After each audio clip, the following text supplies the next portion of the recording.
Para decidir irnos del mundo y hacer la voluntad de Dios, tenemos que tener dos palabras en nuestro corazón para decirle al Señor, y es: heme aquí. Qué difícil es esa palabra. Hermanos, ¿hay algún? Empezamos, no sé por qué nuestro cuerpo automáticamente empieza para que vean al de atrás, porque el de atrás seguro que quiere hablar, o que el del lado, pero nunca pensamos levantarnos y decir: Señor, heme aquí.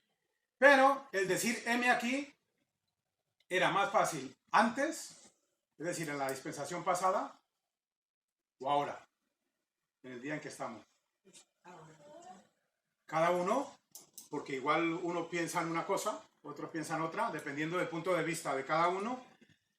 Vamos a estudiar un poco en cuanto al tema. Vamos a ver, primero que todo, la victoria de Satanás. Lo podemos ver en el libro de Génesis, capítulo 3, versículo 6, en el que nos dice: y vio la mujer que el árbol era bueno para comer, y que era agradable a los ojos, y árbol codiciable para alcanzar la sabiduría, y tomó de su fruto, y comió, y dio también a su marido, el cual comió así como ella.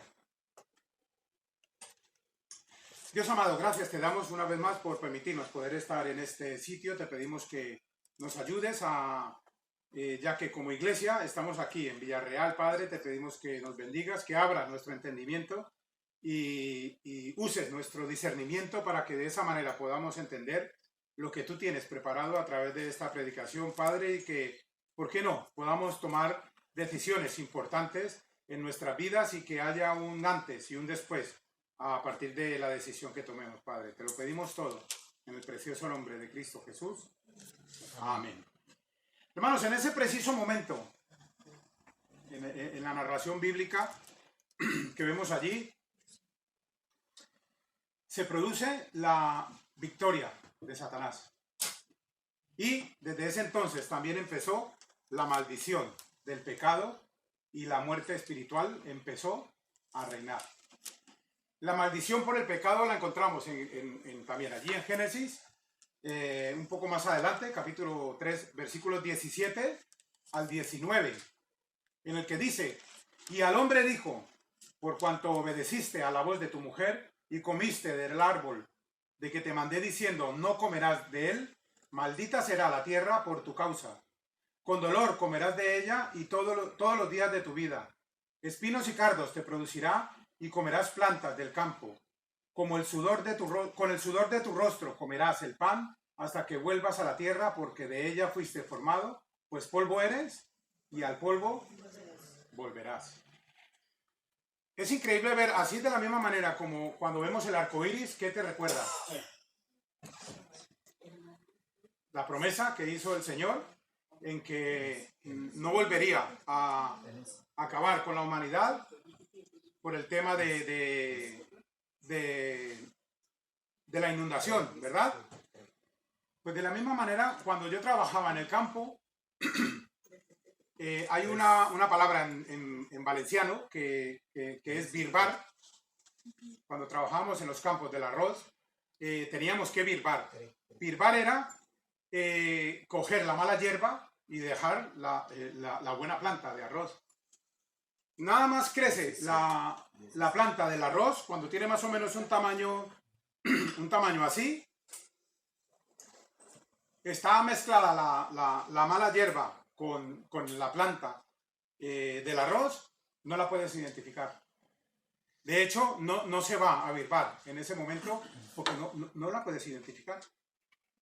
Es solamente y únicamente después de que la planta está un pelín más crecida y empiezan a brotar los espigos, es decir, los frutos, es allí cuando se empieza a identificar cuál es el cardo y cuál es la buena planta.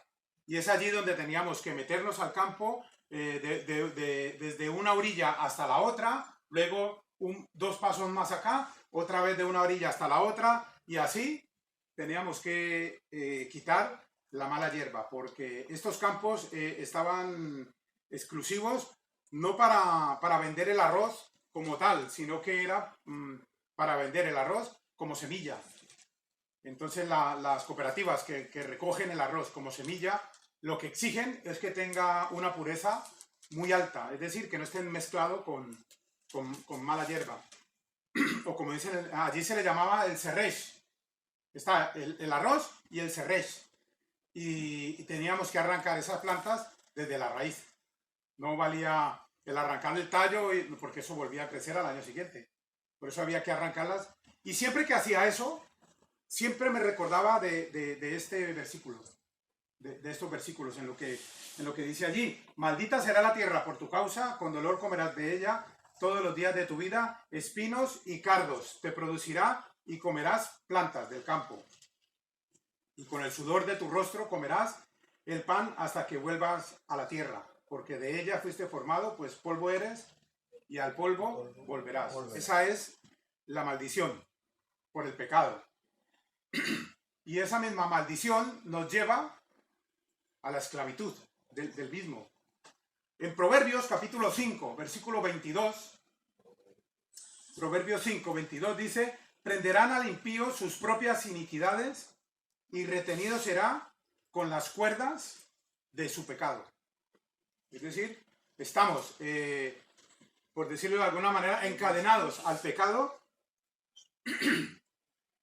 Ahora, para acabar con esta esclavitud del pecado, pues Dios crea una ley, la cual, si todos la llevan a rajatabla y la cumplen al 100%, pues se salvarían. Y esta ley son lo que conocemos como los mandamientos. Ahora, por amor al tiempo, no los vamos a leer, pero están en Éxodo capítulo 20, versículos 1 al 17. Por eso, esa dispensación, es decir, la dispensación anterior a la que estamos, la dispensación de la ley, pues se llama de esa manera, porque Dios creó la ley a través de ¿quién? ¿Quién subió al monte por las tablas de la ley? Muy bien, estáis muy bien. A partir de allí, pues Dios creó estas leyes para que todo aquel que las cumpliera, pues se salvaría. Entre muchos pasajes del Antiguo Testamento, he querido coger Malaquías, capítulo 3, versículo 1, porque nos habla de ese Mesías esperado. Dice Malaquías, capítulo 3, versículo 1: he aquí, yo envío mi mensajero, el cual preparará el camino delante de mí, y vendrá súbitamente a su templo el Señor a quien vosotros buscáis, y el ángel del pacto a quien deseáis vosotros. He aquí viene, ha dicho Jehová de los ejércitos, prometiendo el Mesías, el cual vino a la tierra, como lo celebramos el domingo pasado, ¿verdad? Murió, fue sepultado, pero resucitó y está entre nosotros, y todo aquel que en él cree, pues es salvo, tal cual como dice Génesis 3:16, ¿no? ¿No dice eso? ¿O sí? ¿Cuál es entonces? ¿Qué cita? Ah, muy bien. Juan 3:16. Lo sabemos de memoria, ¿verdad? ¿O no? ¿Qué dice? 1, 2, 3. Que de tal manera amó Dios al mundo, para todo aquel que cree no se pierda, mas tenga vida eterna. Amén. A partir de allí, pues entonces viene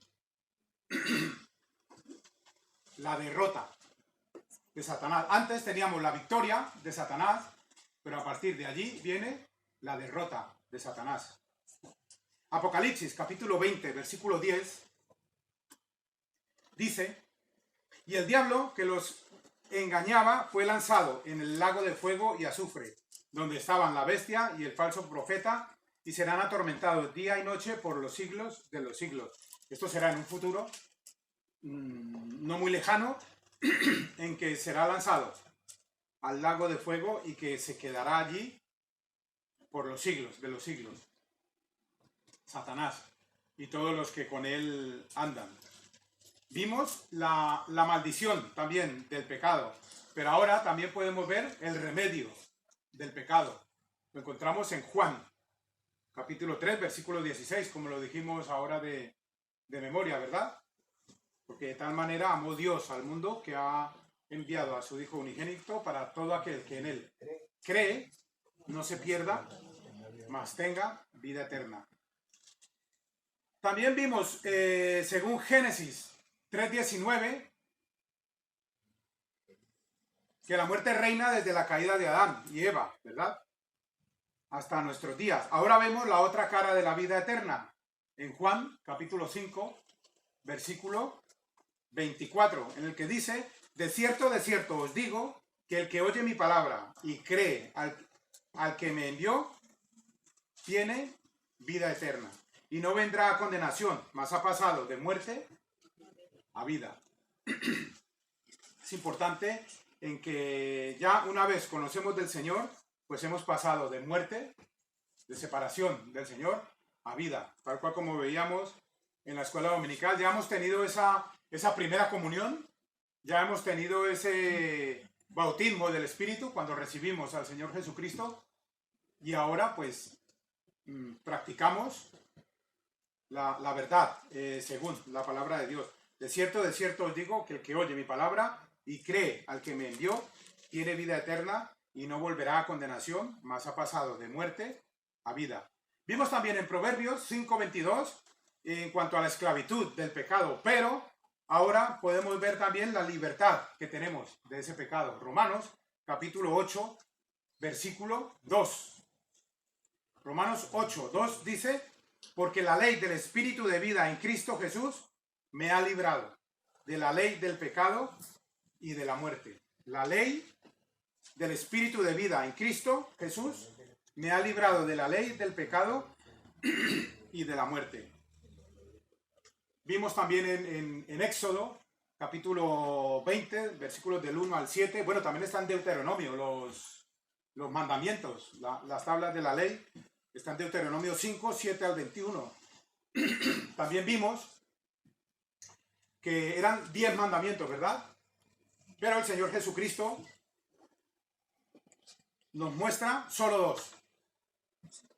Nos muestra solo 2 en Marcos, capítulo 12, versículos 28 al 31.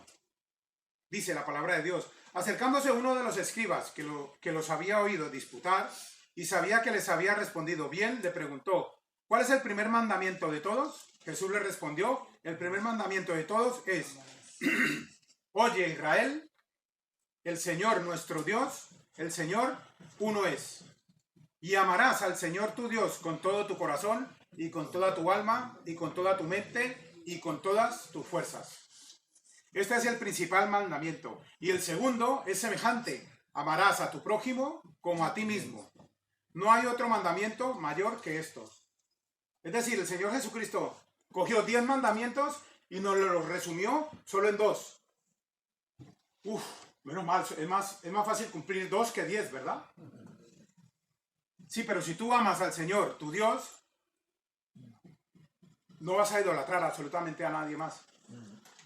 No vas a tener falsos dioses. No vas a nombrar el santo nombre de Dios en vano. O sea que en ese primer mandamiento estás cumpliendo los primeros 5 del Antiguo Testamento. Y en el segundo,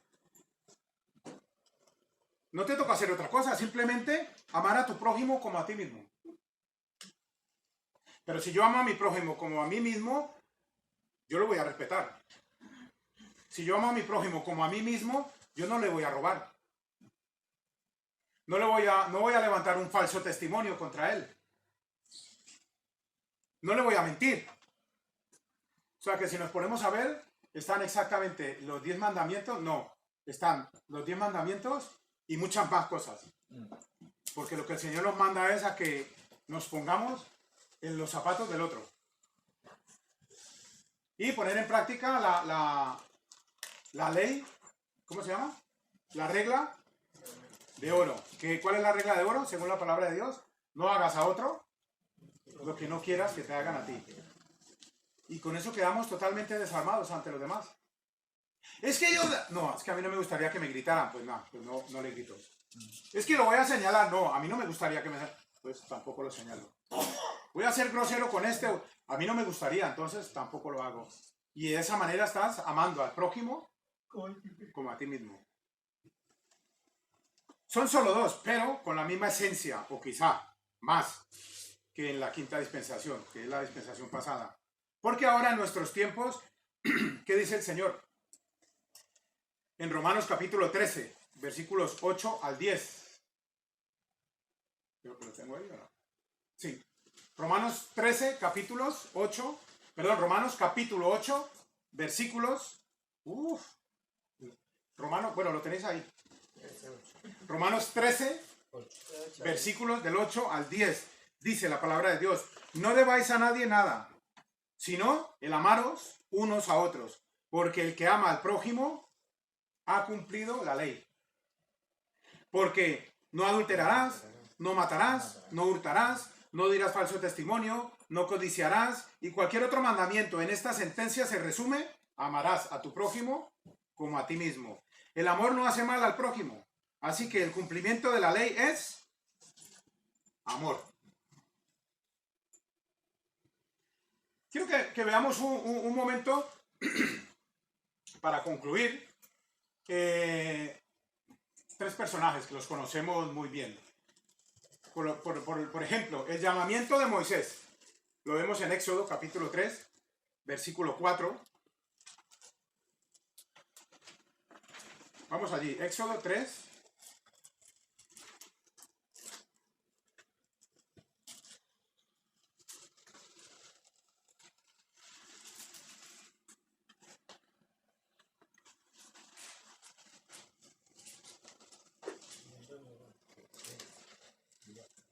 Dice la palabra de Dios en Éxodo 3, versículo 4. Viendo Jehová que él iba a ver, lo llamó Dios de en medio de la zarza y dijo: Moisés, Moisés. Y él respondió, ¿qué dice? Heme aquí. Pero vamos al versículo 9. El Señor le estaba mandando una tarea. Y él ya había dicho: Señor, heme aquí. Es decir, aquí estoy, disponible. ¿Qué quieres que haga? El versículo 9. El clamor pues de los hijos de Israel ha venido delante de mí, y también he visto la opresión con que los egipcios los oprimen. Ven, por tanto, ahora, y te enviaré a Faraón para que saques de Egipto a mi pueblo, los hijos de Israel. Entonces Moisés dijo: te he dicho, heme aquí, y aquí estoy, Señor, voy a hacerlo. A ver qué dice el versículo 11. Entonces Moisés respondió: ¿quién soy yo para que vaya a Faraón y saque de Egipto a los hijos de Israel? Versículo 13. Esa fue la primera vez. La segunda, versículo 13. Dijo Moisés a Dios: he aquí que llego yo a los hijos de Israel y les digo: el Dios de vuestros padres me ha enviado a vosotros. Si ellos me preguntaren cuál es su nombre, ¿qué les responderé? La segunda vez que empieza a sacar disculpas. Capítulo 4, versículo 1. Entonces Moisés respondió diciendo: he aquí que ellos no me creerán ni oirán mi voz, porque dirán: no te ha aparecido Jehová. Esa fue la tercera vez. Pero hay una cuarta, el versículo 10 del capítulo 4. Entonces dijo Moisés a Jehová: ay, Señor, nunca he sido hombre de fácil palabra, ni antes ni desde que tú hablas a tu siervo, porque soy tardo en el habla y torpe de lengua. Madre mía, 4 veces. Pero es que hay una quinta, versículo 13. Y él dijo: ay, Señor, envíate, ruego, por medio del que debes enviar. Es decir, 5 veces le intentó, digamos, sacar el cuerpo Moisés a lo que le estaba diciendo el Señor, teniendo en cuenta que desde el principio Moisés dijo: heme aquí. Ese fue el llamamiento de Moisés, pero sabemos que al final obedeció e hizo lo que el Señor le mandó. Pero el llamamiento de Saulo, en Hechos 9, 4 al 9.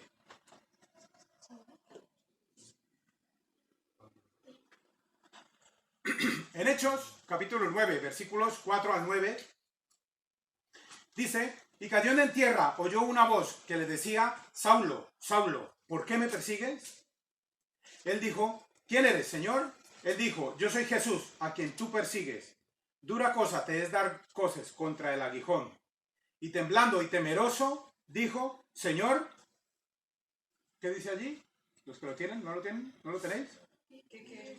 ¿Qué quieres que yo haga? Es una manera de decir, Señor, heme aquí, estoy disponible. ¿Qué quieres que yo haga? El Señor dijo, levántate y entra en la ciudad y se te dirá lo que debes hacer. Porque allí tenemos hasta el 9.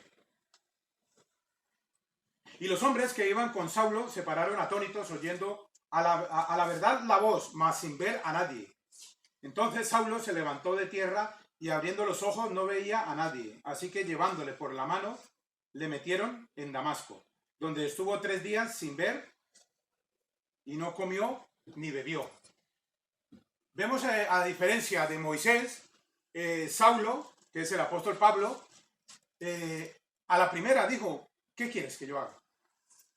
Tal cual, y lo cumplió. Y el llamamiento de Ananías, ¿quién fue Ananías? Pues continuemos allí con los mismos versículos. El 10 dice, había entonces en Damasco un discípulo llamado Ananías, a quien el Señor dijo en visión, Ananías, y él respondió, ¿qué respondió? Heme aquí, Señor. Y el Señor le dijo, levántate y ve a la calle que se llama Derecha y busca en casa de Judas a uno llamado Saulo de Tarso, porque he aquí, él ora. Y ha visto en visión a un varón llamado Ananías que entra y le pone las manos encima para que recobre la vista. Y Ananías enseguida se levantó y fue y obedeció. No. El versículo 13 dice, entonces Ananías, dudando por miedo, respondió, Señor, he oído de muchos acerca de este hombre, cuántos males ha hecho a tus santos en Jerusalén. Y aún aquí tiene autoridad de los principales sacerdotes para prender a los que invocan tu nombre. No dijo a la primera,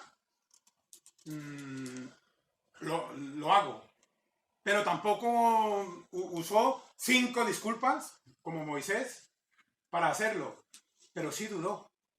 Y dudó por miedo de ese hombre que lógicamente tenía fama de que era enemigo de la iglesia. Pero muchas veces, hermanos, yo quiero centrarme en este versículo en un momento. Muchas veces nosotros, por miedo, no vemos las cosas buenas que está diciendo el Señor que hagamos. Mira que Él dice allí, levántate, ve a la calle que se llama Derecha y busca en casa de Judas a uno llamado Saulo de Tarso. Se ve que Ananías escuchó hasta ahí. Porque después del punto y coma dice, porque he aquí, él ora. ¿Qué persona que no conoce al Señor ora? Ananías ya tendría que ir pensando, bueno, si ora, es porque se ha convertido. Pero es que continúa diciendo, y ha visto en visión a un varón llamado Ananías, que entra y le pone las manos encima para que recobre la vista. Es decir, que me va a usar a mí para hacer un milagro. Para regresarle la vista a este hombre que está orando. O sea que el Señor me va a usar a mí como respuesta a la oración que está haciendo este hombre. Porque no lo pone, pero supongo que el apóstol Pablo allí ya estaba orando, rendido al Señor, diciendo, Señor, tal cual como te he dicho, ¿qué quieres que yo haga? Te pido que me recobres la vista para poder yo ver y poder hacer lo que tú me mandas. Y el Señor le puso en visión al apóstol Pablo, que ahí ya no era Saulo, le puso en visión de que iba a ir un hombre que se llamaba, como su nombre, Ananías, y le iba a ayudar a recobrar la vista. Ananías omitió todo esto. Ananías solamente escuchó, ve a la calle Derecha y busca a un hombre en casa de Judas, a uno llamado Saulo de Tarso. Ahí ya empezaron los oídos a hacerle pi. A partir de ahí ya no escuchó. Como muchos de los esposos que hay hoy aquí, cuando la esposa habla más de 5 segundos, ¿qué escucháis? Lo sé por experiencia. Ella estaba hablando, dice, cariño, cuando vengas de dejar a tu hija en el colegio, puedes pasar y pasas en la panadería y porfa me compras una barra de pan y así hacemos los bocadillos para el almuerzo Y también, si quieres, arrímate a la tienda de don José Felipe y te traes el jabón de la lavadora que ya se nos ha terminado. ¿Qué hace el hombre? ¿Con qué llega? Con 2 bocadillos. ¿No me dijiste que quería bocadillos? No. Yo te dije que trajeras una barra de pan y luego que fueras y... Es que los hombres... ¿Por qué? Porque nosotros solamente cuando escuchamos, ¡ay, cariño! Hasta ahí escuchamos. ¿Qué escuchan los hombres? Bueno, ¿qué escuchamos? ¿Escuchamos? Porque está nuestra esposa hablando y nosotros estamos en nuestra cajita, ¿verdad? Como ya hemos hablado, en nuestra cajita, yo qué sé, de fútbol, por ejemplo. ¡Buah! Es verdad que este miércoles juega Madrid-Barça.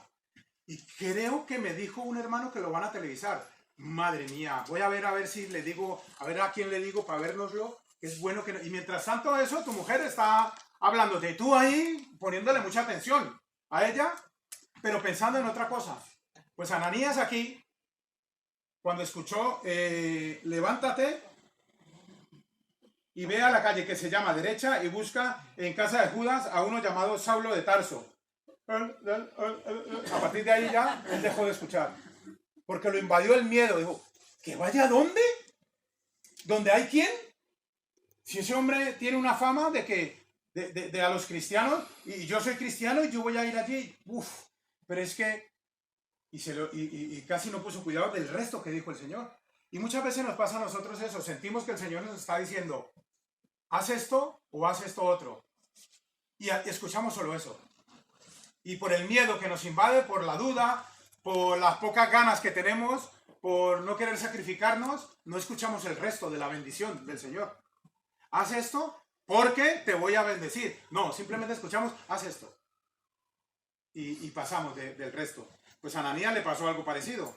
Y se le olvidó o no escuchó muy bien cuando dijo, he aquí que él ora y ha visto en visión a un varón. Ananías, ahí solamente le faltó de que el Señor Jesús le dijera, y vio a un varón Ananías, que tú te llamas Ananías, que serás tú, que entra y le pone las manos encima, que ese hombre que entra, que serás tú, serán tus manos, para que recobre la vista. Es decir, que te voy a usar para que tú hagas ese milagro en mi nombre.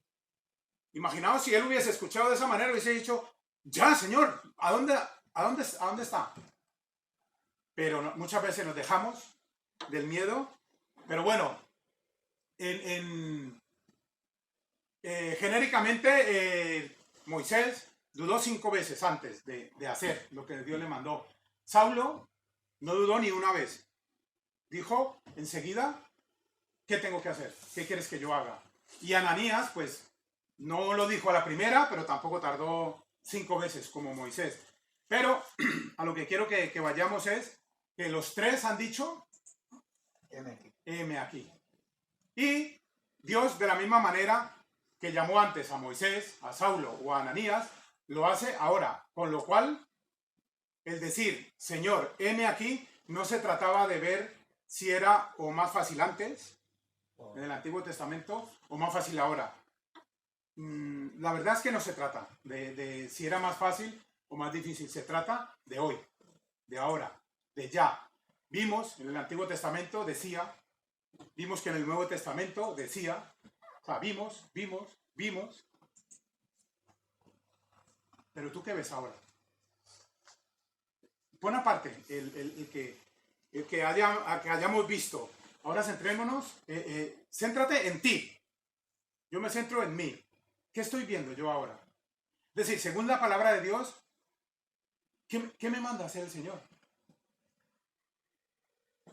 Allí es donde tenemos que centrarnos. ¿Qué llamamiento ves tú? Para ti. Porque es que, como dije al principio, muchas veces somos muy sabios y vemos el llamamiento que le ha hecho a otros. Hermano, es que tú eres muy hábil con esto, es que tú tienes que ser fiel al Señor en eso. Porque por eso el Señor te ha dado esa habilidad. Hermana, tú también, tú tienes que ser... Sí, pero ¿y no te ves a ti? ¿Tú crees que el Señor te ha mandado para que veas a los demás y no te mires a ti?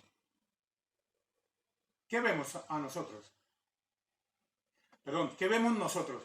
Cuando te miras en el espejo, ¿qué ves? Uy, me salió un barrito aquí, madre mía, lo guapo que soy yo. Con esto. No, este barrito no. ¿Eso es lo único que ves? No vamos más allá. Pues hermano, la palabra de Dios es como un espejo en la que tú te debes reflejar. Pero no nos gusta. Porque nos refleja lo que somos. ¿Y qué somos? Pecadores, desobedientes. El Señor nos manda a hacer algo y no lo hacemos. No porque no pueda, es que me da pereza. El Señor nos manda a que vengamos por la mañana y por la tarde. No porque no podamos, es que es el único día que descanso. Pobrecito yo. Y ponemos primero, Señor, heme aquí, pero espérate, primero yo.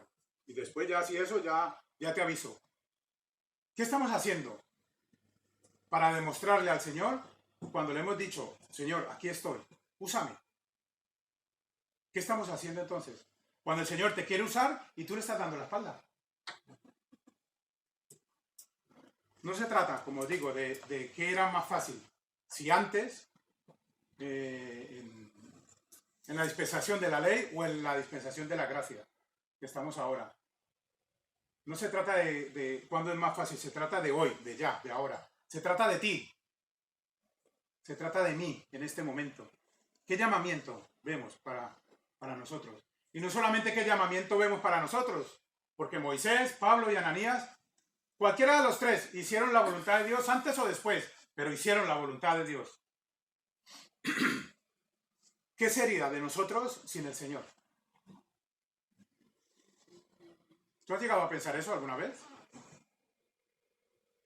Yo lo he dicho muchas veces y sigo diciendo lo mismo y sigo completamente seguro. Yo sin el Señor, yo estaría muerto ya. Y no digo muerto espiritualmente, que lo estaba, sino físicamente, yo ya estaría muerto. Yo es que no sé si hubiese llegado, si hubiese alcanzado a venir a España. Casi seguro que no. Yo estaría muerto desde mucho antes. Porque sé lo que era y sé el camino a donde iba a ir. Yo iba a estar muerto. ¿Qué sería de nosotros sin el Señor? Pues hermanos, es tiempo que hagamos la voluntad de Dios. La voluntad de Dios que vimos en la escuela dominical. ¿Cuál es la voluntad de Dios? ¿Os acordáis? Que estemos en plena comunión con Dios. Y para eso hace falta que estemos dispuestos y que le digamos, Señor, aquí estoy. Úsame. Pero no me uses así, que eso no me gusta. Úsame en algo que me guste. Es que ahí es donde fallamos. Muchas veces queremos que el Señor nos use, pero en lo que a mí me gusta. Cuando el Señor te quiere usar, en lo que Él te quiere usar, no en lo que tú le quieras usar. Así, hermanos, ¿qué sería de nosotros sin el Señor?